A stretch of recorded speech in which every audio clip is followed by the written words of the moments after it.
కుంభమేళాకి వెళ్ళి అక్కడ పుణ్య నదుల్లో త్రివేణి సంగమంలో స్నానం చేస్తే ఎంతో పుణ్యం వస్తుంది అని నమ్మి వెళ్ళేవాళ్ళు చాలామంది. కోట్లాది మంది భక్తులు వెళ్తున్నారు. దేశ విదేశాల నుంచి మొత్తం ప్రపంచవ్యాప్తంగా ప్రయాగ్రాజ్కి తరలి వస్తున్నారు. మొత్తం యూపీ అంతా ఇప్పుడు నో వెహికల్ జోన్ ఏర్పాటు చేశారు. అంటే అక్కడ రద్దీ ఏ విధంగా ఉంది అనేది ప్రత్యేకంగా చెప్పాల్సిన అవసరం లేదు. కానీ అయినా ఎవరు లెక్క చేయట్లేదు, వెళ్తున్నారు. ఎలాంటి టైంలో సందట్లే సడేమియా అంటూ ఎవరికి వాళ్ళు ప్రజల్ని మోసం చేయడానికి, లేదంటే కొత్త రకంగా డబ్బులు దండుకోవడానికి, సంపాదించుకోవడానికి చేస్తున్న వింత ప్రయత్నాలు అన్నమాట. ఇప్పుడు సోషల్ మీడియాలో బాగా హల్చల్ అవుతుంది. మీరు చూస్తే ఈ పోస్టర్ చూస్తే చాలా వింతగా అనిపించింది నాకైతే.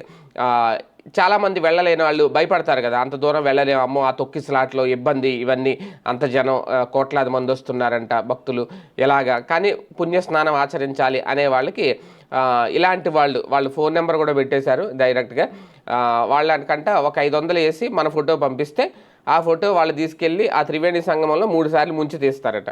అలా ముంచి తీస్తే మనం పవిత్ర స్నానం చేసేసినట్టే ఆ పుణ్యం వచ్చేస్తుంది. అలా చేసినందుకు వాళ్ళకి 500 రూపాయలు వేయాలంట. అది అంటే నిజంగా ఎంత విచిత్రం అంటే, ఓకే మనం ఎక్కడికైనా వెళ్ళినప్పుడు అక్కడ పుణ్యస్నానాలు చేయలేని వాళ్ళు కొన్ని నీళ్లు నెత్తిని జల్లుకుంటారు, మమ అనుకుంటాం. అది ఎప్పటి నుంచో వస్తున్న ఆచారం. కొంతమంది ఏం చేస్తారు, గోదావరి కృష్ణా పుష్కరాలకు వెళ్ళినప్పుడు బాటిల్స్లో నీళ్లు తెచ్చి ఇంట్లో కొన్ని బకెట్లో కలుపుకొని స్నానాలు చేస్తూ ఉంటారు. అదొక ఆచారం, ఎవరి నమ్మకాలు. ఇది ఇంకా అప్గ్రేడెడ్ వెర్షన్ అనమాట.